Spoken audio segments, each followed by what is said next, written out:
Next up is, oh.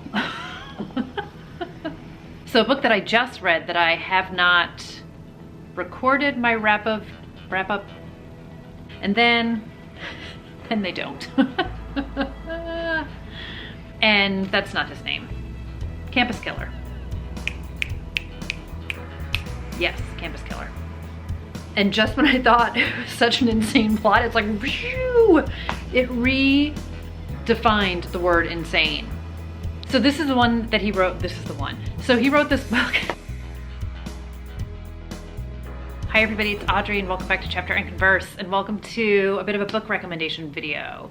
So like many other people, I 1000% watched No Exit this weekend on Hulu. It just premiered. I was obsessed with the book after I read it, though terrified, though shocked, though never going to a rest stop ever again in my entire life. But I was super curious about the movie. I was super curious to see how it was going to be brought to the screen, and I would say it was what I expected, in that I was horrified. My heart was pumping. It was a little less tense for me than the book since I already knew what was going to happen. They stayed fairly true to the book, I would say. Very minor changes at the beginning and the end that don't really impact the core story. And it was just sort of a fun, literal popcorn. I was eating it while I was watching it kind of a movie. Like just gobbled it up like I gobbled up popcorn. And 1000% also watched a few scenes through my fingers, because some things that were terrifying in the book, also terrifying on the screen. But it got me thinking about books that are kind of that off the rails, just surrender to the story. If you are looking to just be swept away, quick read, maybe suspend a little bit of disbelief, and something that you want to read after seeing No Exit, or you haven't even read No Exit yet, so that's gonna be my first recommendation, spoiler alert. But books that are sort of that feeling, even though it's not quite the same story. So I will talk more, explain more, let's just get into it. So obviously book number one is No Exit by Taylor Adams. So if you guys haven't read this one yet, I read this last January 2021, and it was highly recommended by so many people, and I had it for a while and I hadn't picked it up, and I finally did, and it definitely is that compulsive page turner. You can finish it in a day if you commit to it. I think I finished it over the course of a weekend, and you're in that high adrenaline action movie tension, oh my god, oh my god, oh my god, kind of a feeling of it all. So this book is about a girl named Darby, and she is junior in college, and she gets a call that her mom is in the hospital and she has to drive home. So I don't know if she's going from Colorado to Utah or Utah to Colorado, but either way, she gets caught in a snowstorm in between, and she is forced to pull off the road and pull off at this rest stop. And when she gets there, they are deep in the storm, like nobody's going anywhere. There's 4 other people at the rest stop who are also stranded. There's no cell service, there's just nobody around, no way of getting in touch with people, and they all just need to hunker down together. So one of the other people she's stuck there with mentions that you can like maybe get a bar if you like go out by the tree. And Darby is trying to get in touch with her family to let them know that she's stuck, but she's on her way. And she is walking back to the rest stop, kind of circumnavigating, walking through the parking lot of the rest stop. And she passes by one of the vans that's parked there, and she sees that inside this van is a young child who is bound and gagged. And Darby realizes that somebody in that rest stop owns that van and kidnapped that child. And this just goes as off the rails as you can possibly imagine. So this is definitely one of those books that it just keeps going and going. Like I said, suspend some disbelief, take it for the wild ride that it is. I will say I was not prepared for the violence in this book, so it's definitely far more violent than I was aware of, but I didn't know anything about it other than what I just told you going into it. So not for the faint of heart, and some of my other recommendations probably won't be for the faint of heart, but it was definitely an enjoyable ride, and I had a good time with it, and I would recommend it. I would not recommend going to a rest stop. I will never drive anywhere in the snow, ever, if I can avoid it. And yeah, it's like, again, it was another cautionary tale kind of a book, but I loved it. It was just wild and crazy. Now, if you already read No Exit but are looking for more of almost that same feel of a book, may I recommend Hairpin Bridge, also by Taylor Adams. So this came out in 2021, and this follows a similar look and feel to Hairpin Bridge, to No Exit. So in this one, we have a girl named Lena, and she gets a call from the police that her estranged twin sister has driven to this completely remote bridge, Hairpin Bridge, out in Montana, and has jumped 200 feet to her death. But Lena doesn't believe this story. Even though it was an open and shut case as far as the cops are concerned, Lena winds up driving to Montana, and she wants to look into what happened to her sister because she just does not believe that this is actually anything that her sister would do, regardless of how distant their relationship has been. So Lena winds up going there. She wants to meet with the police who did the investigation. She wants to go to the location of her sister's death and find out what really happened. And whew, off the rails we go. So again, another just sort of entertaining, wild, crazy ride of a book. And I liked No Exit better, but I think this is very much the case of maybe if I had read, no, I still think I probably would have liked No Exit better. I was gonna say if I read Hairpin Bridge first, maybe I would like it more, but it just follows that same crazy, like off the rails, remote setting, closed group of characters.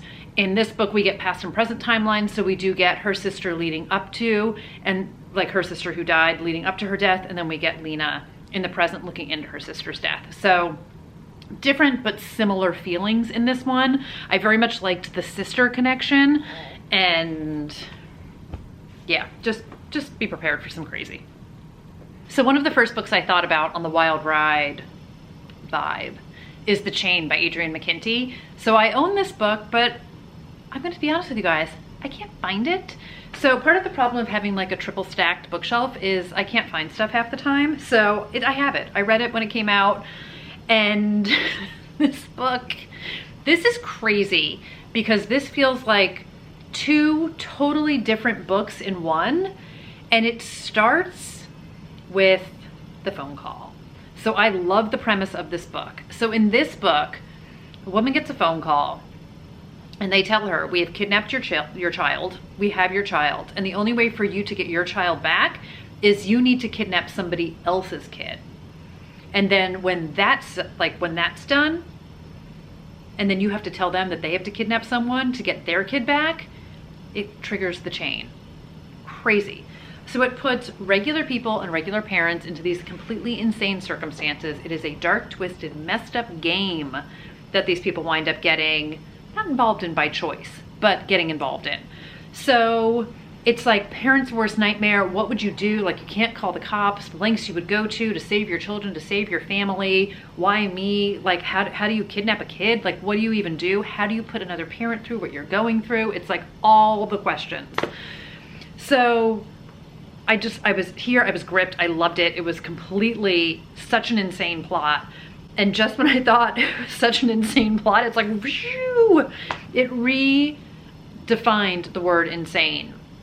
So I will admit, this book goes so far off the rails, but again, just hunker down and just go with it.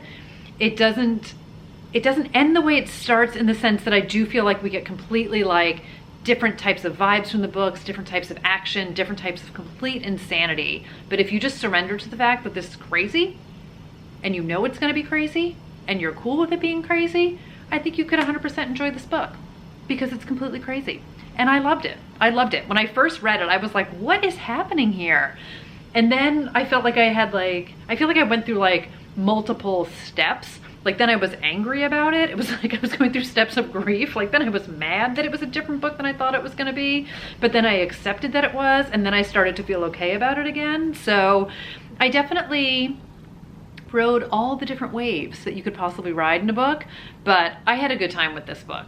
It was, again, it was one of these books that just like gripped me in that same No Exit feel. I wanted to know what was gonna happen next. I was flipping the pages. I was like pulling my hair out and covering my ears and like covering my eyes and just being like, what? Like all those kind of emotions. But don't you want books to evoke all that fun stuff with you? Again, it's crazy, but in a good way.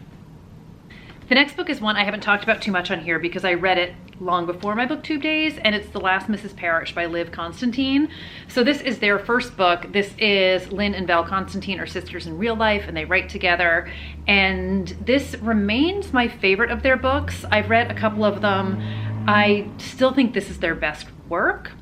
My biased opinion, my unbiased opinion, my opinion. But this one is definitely, it kind of starts as like this domestic suspense psychological thriller, but it definitely also has, in my opinion, an off the rails feel to it all. So this one is about a woman named Amber Patterson, and it's just, she is fed up. She's tired of being a nobody, a plain invisible woman who blends into the background. So she winds up befriending Daphne Parish, who is the everything in this exclusive town in Connecticut. She's a socialite, she's a philanthropist, she's a real estate mogul of a husband, she has a fairy tale marriage. Car horns always distract me. She's got the kids, she's got the perfect life, she's got the beautiful house, she's got everything. And Daphne takes Amber under her wing and really brings her into the social network, brings her into her group, and the two become friends. And then of course there's a secret from Amber's past that could threaten her present, and there's secrets and there's lies, and there's just all sorts of like dark, messed up stuff going on here. I really enjoyed this book. I read it when it first came out. I was just obsessed with it. Like, it was a book that I wanted to keep coming back to. I couldn't read it fast enough. It had that compulsive vibe to it for me. And I just like the twists and turns. They definitely, there's some darkness to this book and these ladies, which I love. And I thought it was great. And it was one of these books where I feel like even when it came out, psychological suspense, you know, sort of the domestic suspense, which is still very popular now, but I feel like there was almost 2017. Not that it was formulaic at the time, but this surprised me in where it went and what it did, because it was one of those books where I kind of thought I knew what I was getting going into it, and it wound up surprising me in a really good way. So I enjoyed it. Again, I need to revisit this one, but I thought it was great. And again, this is one of my favorite covers ever. I can't not mention it. I mention it all the time, and I've got to mention it. I've said it before, I say it again. The Kind Worth Killing by Peter Swanson. This is one of my favorite books. This book is wild, and I loved it. And again, this is the first book by him I read, and I have never looked back. This is about two strangers who meet at Heathrow Airport, and strangers on a train become strangers on a plane. And their flight is delayed, they're at the bar, they're throwing back some cocktails, and it's Ted and Lily, and Ted is talking about how his wife cheats on him. And he's like over it, and he's done with her, and he's like, ugh, like I wish she was dead. And Lily is 100% like, yep, you should kill her, and I'm going to help you. And Ted kind of dismisses it, but they get back to Boston, and Lily is like, nope, not kidding. Let's do this thing. So we have dark, messed up people, we've got dark secrets, we've got twists, we get like multiple POVs. I love it. I think it was just so smart, so well done. It was so surprising to me. I will suspend disbelief all day long if I need to. And this is another one that I need to revisit. I feel like this is gonna be a case of like, I need to reread all these books, because that's always what happens. But you guys, if you have not read this, read it. It's everything. So a book that I just read that I haven't recorded the wrap up of yet, but I never know what order things are gonna go up in, so you may or may not have seen me talk about this book yet. So here we go again. It's Creep by Jennifer Hillier. I loved this. This was her first book. I've talked about her so many times. I picked up Jar of Hearts first from her, and then I went forward and I went backward and all the things, and I have one book left in her backlist to read. But this is her first book, and it actually is a duology, Creep and Freak. So don't read Freak without reading Creep first. And this is serial killer vibes. This is little stalker vibes. This is revenge vibes. This is very dark, twisted relationships, very dark, twisted, messy people making mistakes, people making bad choices, people being in insanely bad situations that they need to kind of find their way out of.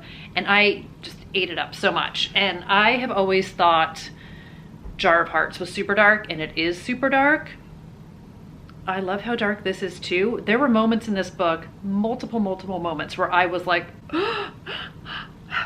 like all the shocked voices and faces that a person could possibly make. I love how she just holds nothing back in her writing. So this book is about a psychology professor, Dr. Sheila Tao. She's an expert in human behavior, and she winds up having an affair with one of her TAs, Ethan. And she's got a boyfriend, she's been in a relationship, she's been divorced, and she's kind of got some relationship baggage going on. But her boyfriend becomes her fiance when he proposes to her, obviously.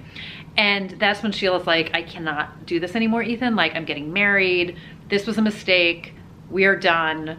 Like, I am going to commit my life to my fiance now. And Ethan is not having it. He's not happy about that. He's not accepting it. And he is not gonna go away quietly. So this is the aftermath of what happens when you break up with your TA that you're having an affair with, and the TA doesn't take it so well. But this is violence and sex and blackmail and cat and mouse and twisted games and twisted people. And I was shocked in a good way and couldn't believe, like I said, some of the places this book went to. And much like No Exit, this is not going to be for the faint of heart. This is not going to be for everyone. This is not your mama's domestic suspense book. And I just loved it. It's so raw. It's just so unabashedly goes there in all the ways. And I just love her to death. I absolutely love Jennifer Hillier to death. And I went right into Freak because I needed to know what was going to happen next. So some characters from this book show up in the second book. There's some new characters in book number 2 that we haven't met in book number 1. And it's a wild, wild duology, and I absolutely loved it. Next book I have is The Escape Room by Megan Golden. This is another one. This is just, I love how unlikable and horrible the people are in this book. And it's just, I don't know what it says about me that I just love the unlikable characters. But this book is the best of the worst people who work on Wall Street. And we get multiple timelines. And when the book opens, we have sort of these work colleagues who just think they are the best and the brightest and nothing can touch them, and they are ruthless and they are horrible, horrible people. And they wind up going on what they think is like this work retreat kind of a game type of a thing. And they are all in an elevator at this abandoned building, and they're just all complaining, of course, because none of them want to be there. And the elevator stops and the message board lights up, that little Captivate screen. And what they realize is that this is not a joke, this is not a game, and there are rules to be followed if they want to get out alive and escape the elevator and escape the room. So we wind up getting, like I said, multiple timelines. We find out what happened in the past. We get a background on all of these people, and it is tense and claustrophobic. And you see people who are already ruthless and awful people to begin with, and how that completely deteriorates as they are trapped in the elevator together, and as they try and figure out who would do this to them and what happened, and they have to confront all the horrible things that they have done in the past as well that could lead to someone coming after them. So I just thought it was great. This was the first Megan Golden I read, and I was obsessed with this book. I was absolutely obsessed with this book. I recommend this one over and over again. I just think it was great. It definitely, yes, again, you have to suspend some disbelief sometimes, and it's fine, but I'm totally here for it. There were people I was rooting for, there was people I was rooting against, and I don't know what it is. Like I said, the unlikables. I just love it so much, but it's a crazy page-turny, very fast read. It's one of those books that you're just, I think, gonna wanna just know what's gonna happen next. And I loved the twist, I loved the turns, I loved the ending of it all, and I thought it was just absolutely fantastic. She's great, she's such a great writer. The next book I have is Rachel Kane's Stillhouse Lake. So this is actually the first in a series. I've only read book number 1, not because I didn't like it or want to know what's gonna happen next, but just because, you know, books and other such things. This is the only one that I actually own of it. So this one is very crazy from the start. So when this book opens, we meet Gina Royal, and she is, it says, the definition of average, a shy Midwestern housewife with a happy marriage and 2 adorable children. So she's picked up her kids from school and she's driving back to the house one day, and she gets to her home and there's like cop cars everywhere and ambulances, and she's like, oh my God, what happened? And then she sees that there's this truck that has just like gone off the road and drove into their garage and crashed into their garage. And that's not the awful part, even though that's awful that there was a car accident that led to a truck being smashed into her garage, but it's actually the dead body hanging in the garage that has all the police attention going on there. So this is how Gina finds out that her husband is a serial killer. So when the book opens, after this wonderful epilogue for poor Gina, it is many years later, her husband is in jail, and she has reinvented herself as a woman named Gwen, and she and her children are basically consistently on the run. So all of the bad press around her husband obviously also marked her in the press and in her town, and they just couldn't live there anymore. And it seems like they found refuge at Stillhouse Lake. But, you know, not so much peace and quiet for them. So it says, just when she's starting to feel at ease in her new identity, a body turns up in the lake and threatening letters start arriving from an all too familiar address. So somebody has found her, somebody is tormenting her, and somebody is killing people in a similar MO to her husband's serial killer MO. So this was another totally crazy, I didn't know where it was gonna go. And it says like the killing didn't stop when they caught her husband. It was definitely well written. It's definitely, I mean, it goes without saying, it's dark serial killers. And it was just super creepy. I very much enjoyed it. I read this a few years back, and yeah, it's like sitting here talking about it now, I'm like, I kind of want to read more in the series. I don't know, let me know if anybody else here has read more in the series. I know a lot of people who've read this book, but I want to say maybe there's like 5 in the series now, but it was definitely well written, and it definitely had me gripped. Like, make no mistake, I wanted to know what was going to happen next, and just, yeah, like buckle up. So in the vein of buckle up, I didn't mean to do it this way, but I did it this way. Survive the Night by Riley Sager.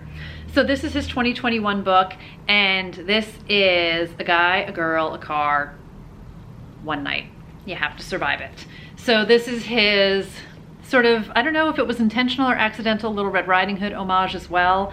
So in this book, it is 1991. Our main character, Charlie, is in college. Her roommate has just been murdered, believed to be murdered by the campus killer, another serial killer, and she just needs to get out of there. It's a little bit before Thanksgiving. She doesn't want to wait for her boyfriend to finish up school. He's a TA. Like, she just wants to get out of there. And she winds up going to the college job board, ride board. I always say job board, ride board. And she hitches a ride with this guy named Josh, who is also going her way. So this is Josh and Charlie in a car. And a little bit into the ride, Charlie is starting to think that she maybe got in the car with the serial killer who murdered her roommate. So this is one of those books where I know a lot of people didn't care for it, and that's fine. But what I will say is that I thoroughly enjoyed it. I think you just need to surrender to the insanity of it all. And I do think this is very much, it's a love story to the movies. I don't think it is, I know it is. It's a love story to the movies. I think people who enjoy movies and are obsessed with movies definitely will get a lot out of this and get a lot of enjoyment out of it. There are, in very not similar ways, but similar in feeling, kind of made me feel like Scream, where it is self-aware in a lot of different ways. There are so many mentions of different movies that are in here. And one of the things with Charlie, so in order to, because obviously it's 1991, so you can't text your friend or let them know you're in the car with the serial killer. But at the same time, there has to be something that's going to keep Charlie in the car. So Charlie's problem is she's had some childhood trauma of her own and her own baggage and backstory that she's dealing with.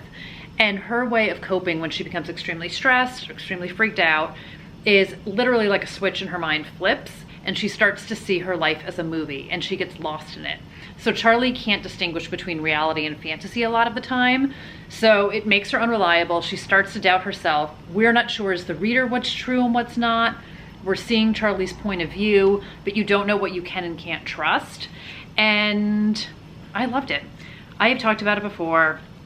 He is one of my favorite writers. He will do no wrong for me. When I first started to read this book, initially I was like, I don't know, this kind of feels a little bit familiar. I wasn't quite sure what was going on, but then I hit that point where nothing happened in the book. I've said this, explained this before, but it's because it's what happened for me.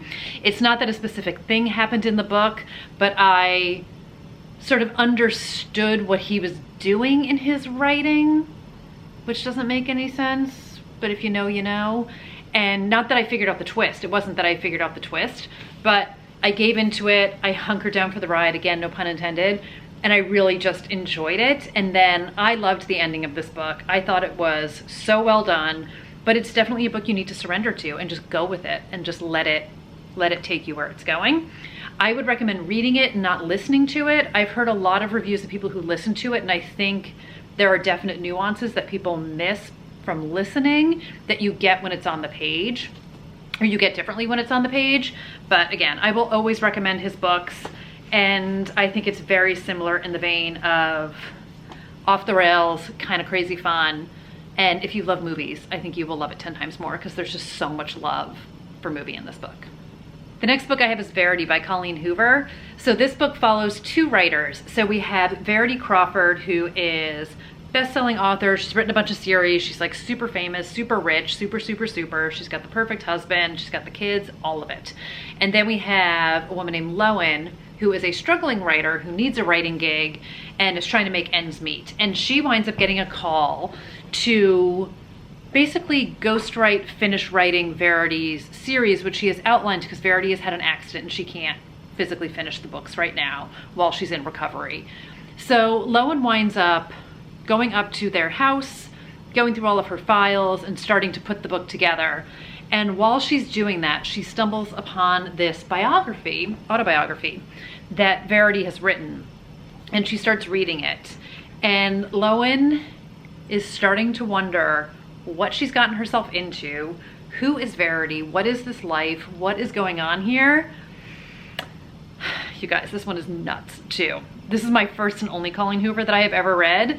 This is the one that I had heard was like all the wild things. So I was like, well, of course, this is the one I'm gonna need to read. And this book is crazy. So she finds this manuscript. She doesn't know if she should, Lowen doesn't know if she should tell Verity's husband about it and all the things that are in it. And basically Lowen is like, what did I just get myself into? And man, do we find out what she got herself into? It is crazy, wild, twisted, turned, upside down, backwards, all the different ways. I'm so glad I read this one, but this one is definitely like the first stop and the last stop on Crazy Train, but in like a really great way. So that's gonna do it for some of the wilder, crazy rides of a book that I wanted to recommend for you guys. So again, sort of on that just high octane feel coming off Seeing No Exit. I was thinking about books that gave me that same sort of insane, crazy, wild feeling. So let me know, what is your recommendation? If you've read No Exit, what would you recommend to people to read next? What is your favorite book sort of that same, not storyline feel, but like emotional feel that it brings out in you? Let me know. And if you watch the Hulu movie, let me know what you guys thought of it too. I'm super curious. I, again, have so many feelings about it. I know as the days go by, some of the imagery will exit my head because there's that one scene. But there was also something that happened in the book that I forgot about, that when I was talking to Amanda from the Curly Reader about it, because she watched it first and she reminded me of it, and I was like, oh my God, there was this thing that isn't in the movie. And again, I feel like if you know, you know, but I had completely blocked out what she remembered as the worst possible thing, and my worst possible thing in the book was different than hers.